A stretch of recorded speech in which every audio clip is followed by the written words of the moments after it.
So, DaVinci Resolve 20 is here, and look, I honestly thought we would see 19.5 first, but here we are, we got 20, and well, that sounds a lot cooler than 19.5, right?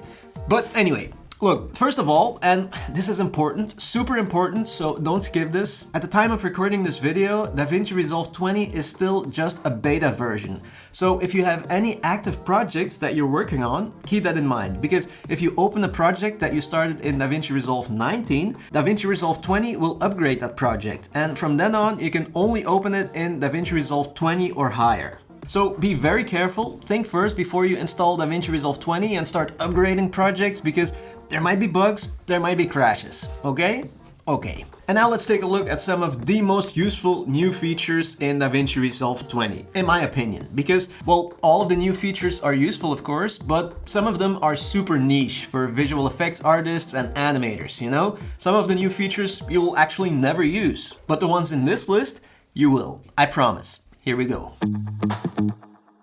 Look, I keyframe a lot, and yeah, it's true that in the previous versions, keyframing was a bit tedious and not super streamlined, but now it is with the new keyframe editor. So everything you need for keyframing, you can now access in this new keyframe editor window.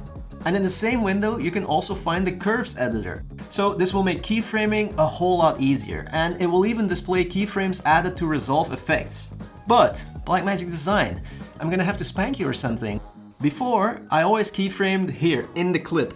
So I could see the keyframes for zoom, for example, on the clip here by clicking this icon. But now I can't anymore. What's that all about? Does anyone have a solution? Do I have to enable it somewhere else? I don't know, I can't find it. So, Blackmagic Design, if you've removed that feature, I'm gonna have to spank you, because I would still like to see my keyframes on the clip. Thank you.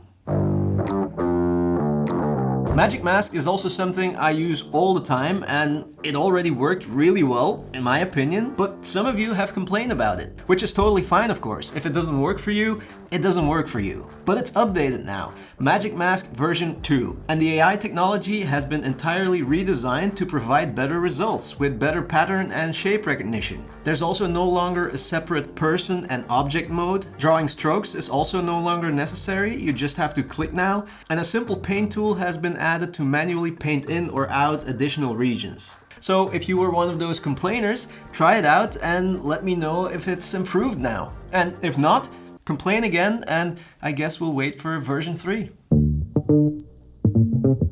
Okay, this is a super simple update, but I love it because I already used this feature a lot in CapCut because they already had it. The AI beat selector will show you the beats of a music track. It's super useful for when you want to edit a video on the beat of your music. It's a small update, but for me at least, it's incredibly useful. Everyone, and I mean literally everyone, has been asking for this because Premiere Pro already had it, and well, now also DaVinci Resolve has it. With the music editor, you can make a music track longer or shorter so that it matches the length of your video. But it does it automatically. So no more manually cutting, copying, and pasting music, just let AI do it for you. But just keep in mind this note from Blackmagic Design: the music editor is an intelligent edit that works effectively with beat-driven music, pop, dance, etc. It's not intended for free-form, ambient, or non-beat-driven material. So keep that in mind. And talking about music, if you're still looking for great music, maybe you should check out Audiio, the sponsor of this video. They offer great music from dark and curious to love songs and epic anthems. And one of the coolest new features that's included in the Pro subscription is Hans AI. All you have to do is describe your project style, your scene, or your video, and Hans AI will find the perfect songs for you, automatically, within a few seconds. And they even have a mobile app now, so you can search for and listen to music anywhere you want. You can get a Pro subscription, which includes all those cool AI features, for 70% off if you use my link and code in the description. Or, if you don't like monthly subscriptions, just get the lifetime subscription for just $1.99. Just keep in mind that it doesn't include all those AI features. So go check them out, and of course, thank you so much Audiio for supporting my channel. Okay, so this is one of those features that's not perfect yet, but it will most likely keep improving, and well, holy shit, what a time saver it could be. So how does it work? Well, first you convert your script into a plain text file, and I'll just use a small part here to show how it works. And then in DaVinci Resolve, in the media pool, select the clips you want to use for IntelliScript. Right click, go to AI tools, and first transcribe the clips or clip. Then right click again, AI tools, and then create new timeline using IntelliScript. Select the text file, and now DaVinci Resolve will create a new timeline, and it will cut the clips based on your script and create multiple tracks if it finds multiple takes of the same sentence or the same part, and it will order them according to what it thinks are the best takes. It's super cool. I'll have to play around with it a bit more to see how it handles a full script, but so far it looks super useful. This could be a real time saver. So you could already remove silences by transcribing your video and then selecting the silences in the transcription, but it's a whole lot easier now and more accurate.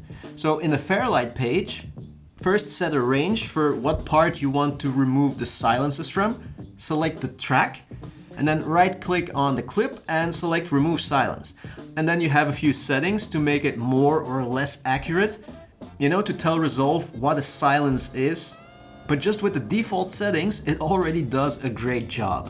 And it works a whole lot easier and faster than with the transcription method. Not really for me, but I know that a lot of you love animated subtitles. And well, yeah, you can create them now in DaVinci Resolve. First, go to Timeline, AI Tools, and generate the subtitles. Then go to Titles, and there you can use one of the newly added built-in animated titles that they've added specifically for subtitles, and just drop it on the subtitles track header, or, well, you can basically use any animated title, also third-party titles. So if you like animated subtitles, the possibilities are endless. So this is another small-ish update, but it will probably be super useful for a lot of you.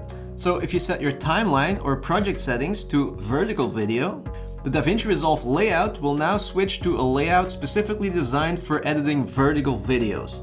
So if you get rid of the inspector here, then there's this new button, and well, look at that, a maximized view of your vertical video, and your timeline is here. You have tons of space here, and it works just as well in the color page and the cut page. Look, this is maybe the smallest update, but it makes me so happy. It really does. Text wrapping. So before, whenever you pasted a long piece of text in the inspector, this happened. Your text just disappeared into the nothingness here, because the text got added on one long single line. And then you had to manually hit return to divide the text properly. But now you can go to Layout, select Type Text Box, and then Wrap to Text Box, and boom, done.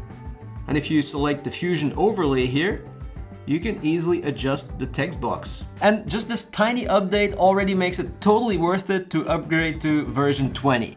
But remember, it's still just a beta version, so if you have active projects and you don't want to lose anything, think before you upgrade. Maybe it's better to wait until the official alpha version releases. Thank you so much for watching, and see you in the next one.